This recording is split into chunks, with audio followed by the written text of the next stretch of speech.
Hello everyone! So a lot of you asking me questions kung ano yung mga ginawa ko, kung ano yung mga preparation ko for my medical. And yes, I took a risk. So I took a risk kasi wala pa akong interview letter. Iba kasi yung K1 at saka spousal visa. Kasi yung K1, sorry, ikaw yung mag-a-appoint ng self mo for the interview at the USC Embassy. Pero yung mga spousal, mag-aantay kami ng interview letter bago kami ma-interview. Kasi sabi nila, we're seeking for green card daw. Kaya yun yung parang reason. Immigrant na kasi yung spousal. Kaya mag-aantay kami ng interview letter. And I took a risk to do my medical. So anyway, ano yung mga preparation ko for my medical? Kasi sabi nila, pag white paper daw yung ibinigay sa iyo, it means you pass. Kasi sabi ng nurse sa akin na parang you need to go back here tomorrow for the immunization. So, hindi ko alam kung ano yun. Kaya napatanong ako like, ano ba yun? Ano bang result ng aking medical? So, sabi nila, pag white paper daw yung binigay sa'yo at pinabalik ka by tomorrow, it means that you are good for the immunization and it means that you're pass. And oh my God! Parang may isang tinik talaga na nakuha sa katawan ko kasi ito yung nakakatakot sa processing time ng visa kasi pag mas putom ka, mag-wait ka ng 2 months and then if positive ka, mag-wait ka ng 6 months and 6 months na yan, mag-medication ka every day in the St. Luke. So parang stressful talaga siya, di ba? Pero don't worry. Sorry. Don't worry because you just need to be so strict maybe a week before your medical kasi yun yung ginawa ko. So yung mga ginawa ko is I drink turmeric powder at saka may little honey siya, kaya yun yung dinrink ko like before ako matulog, yun yung parang iniinom ko. And then after that, I do my exercise because I go to the gym every day. So parang yung lungs ko dahil very strengthened na talaga siya. So hindi na siya hindi na siya parang matitibak ng konti. Kasi ikaw ba naman daw, magbuhat-buhat ka doon sa gym, no? So nag-gym ako, I do gym every day. And then also, like I'm very strict of my food a week before my medical, like more on veggies, less oil, and then also more on water kasi 70% of the body is the water. Siguro dahil yung yung parang very serious lang in terms of medical is yung may mga history na sila sa TV, may TB, not TV, TB, may na sila parang genes to genes ba kasi di ba yung TB parang genes to genes mapapasa siya. At saka another thing also is that parang mag-x-ray kayo kasi may x-ray doon. So pag mag-x-ray kayo like iganyan yung kamay nyo at saka chin up. So parang hihinga talaga kayo na from out of your lungs, parang yung feeling na bumuka yung lungs nyo sa paghinga. Yun yung kasi yung na-feel ko, like hinga talagang malalim na I feel like my lungs are like open. Yun yung parang nasi-sense, parang nafe-feel ko lang. And then also, may nagtatanong din, ano yung mga steps by steps, nakakatakot ba, ganito, ganyan. Guys, no, hindi siya nakakatakot. Actually, pag i-rate ko yung St. Luke, yung tao sa St. Luke, yung process nila, i-rate ko talaga sila ng 5 out of 5. Kasi, very accommodating sila, tsaka yung mga doctor, sobrang babait. And then, pag hindi mo alam yung gagawin mo may mga guard din na mag-assist sa'yo na ito, ganito, ganyan gawin mo, ganito ka, punta ka doon. Tapos hindi ko na-experience yung mga mean or yung mga ganon kasi they're very nice and they're very accommodating person. From the guard, go to the nurses, like the doctors, and then wala. And then bring your ballpen, jacket kasi maginaw doon sa St. Luke. So, bring your jacket, ball pen. At saka, as much as possible, like, bring, like, a folder para isahan lahat yung requirements mo, hindi mo na siya parang, hindi messy ba na, kasi parang bigay ka ng mga ano dahil, ng mga requirements. So, if you want a convenient style, bring a folder or like an envelope. Ano ba yung mga steps na ginawa mo for the interview? First, you need to appoint online. So, magpunta ka sa Slack site, tapos mag-appoint ka ng sarili mo doon. And then, second, i-print out mo yung confirmation ng Slack. Mag-i-email kasi sila sa'yo, dahil. So, i-ano mo yun, i-print out mo yun, dalhin mo. If you are married, bring also your marriage certificate. And then, 2x2 pictures, ID, 4. And then, also, vaccination card. Photocopy, 2, and then 2 ang copy din ng passport mo. And then also, ano pa ba?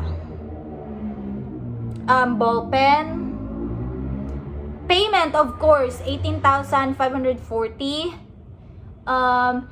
So far, yun lang yung ginawa ko. So, if ever na spousal ka din like me and wala ka pang interview letter, you need to sign a waiver. So, huwag kayo mag-alala kasi i-guide kayo nila, guys. Huwag kayong mataranta, huwag kayo, oh my God, nakakatakot. No, kasi marami kayo doon. Like, every people that you've been talking, parang K1, CR1, K1, CR1, K1, CR1, FA1. So, parang magka-relate lang kayo ng case. Huwag kayo matakot, dahil. And of course, you need to be ready. Like, yung physical ready. Huwag kayo mag-nervous dahil kasi parang nakaka-attach yung negative vibe. So, dapat chill lang kayo dahil. Parang confidently beautiful with the heart. Charot. Dapat confident kayo pagpunta doon. Confident kayo sa lahat ng bagay na ginawa nyo. Tapos, if ever na tatanungin kayo, sasabihin nyo lang yung totoo. Like, for example, you have history of,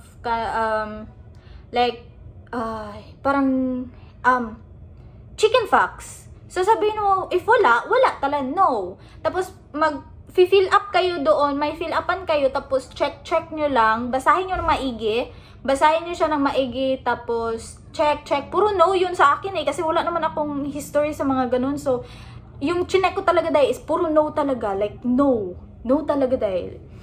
So, ayan, no lahat, no.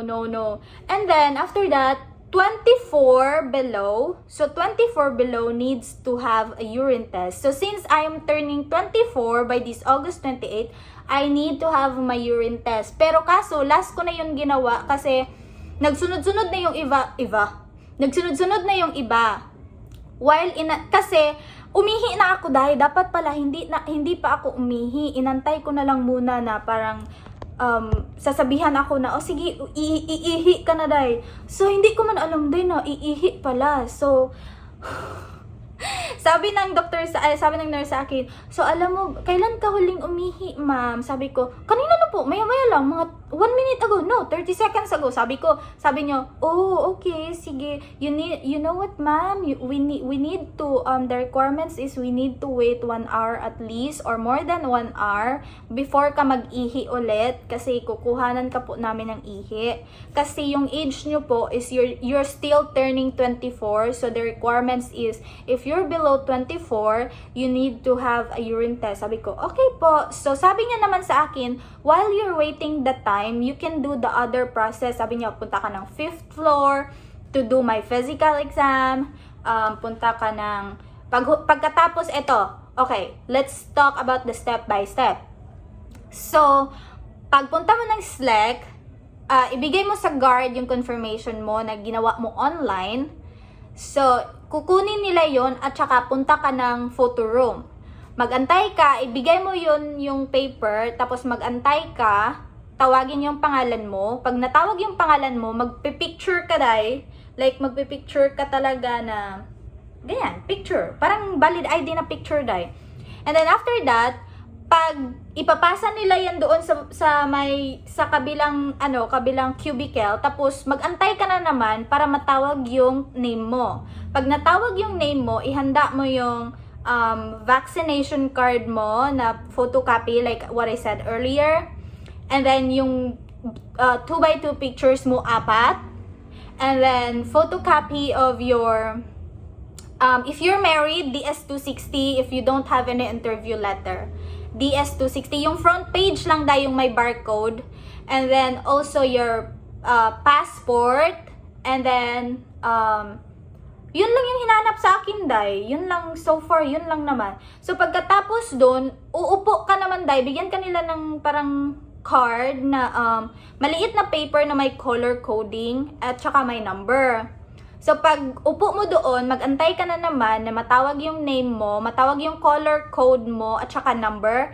Tapos, doon ka na, day. Magsasign ka na ng waiver, at saka i-interviewin ka nila.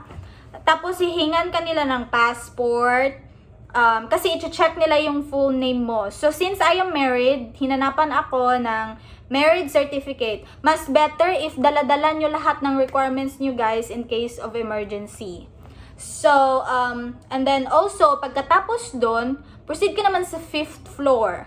So, yung 5th floor is more on x-ray, physical examination, eye test. So, nandun na yun lahat, guys. So, sunod-sunod na yan siya. Huwag lang kayo mag-alala. Huwag kayo ma-pressured ng sobra. Kasi yun sa akin, na-pressured ako ng sobra. Pero so far, madali naman siya. Hindi naman siya mahirap.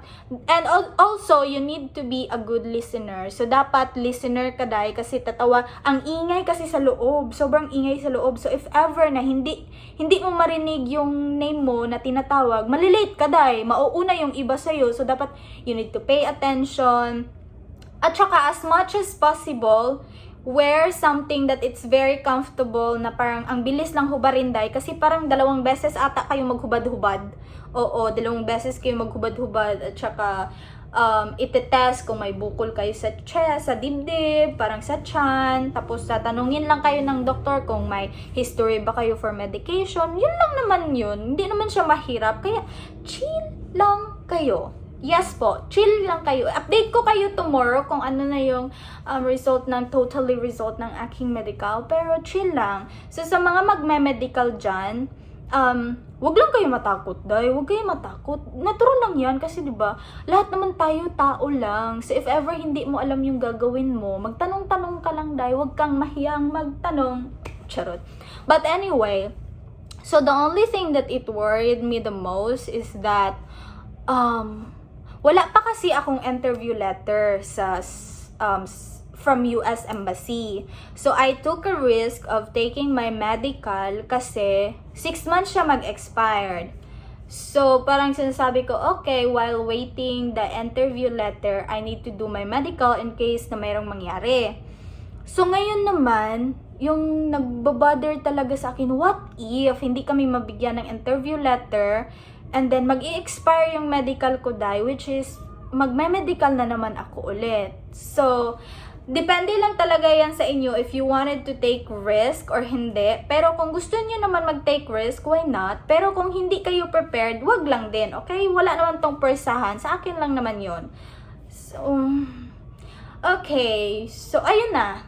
If you have so much questions, you can message me on Facebook, Instagram. I'm always available, and also on TikTok. So, huwag kayong mahiya. Tayo-tayo lang to. Huwag kayong mahiya. Yes.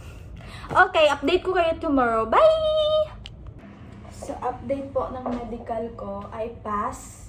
So, 2 dito, 2 dito, at saka isa sa left foot.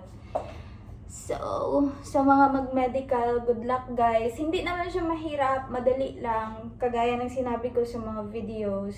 So, just be a good listener. Tapos, ang nakatagalan lang kasi yung tatawagin yung name mo at saka yung pila.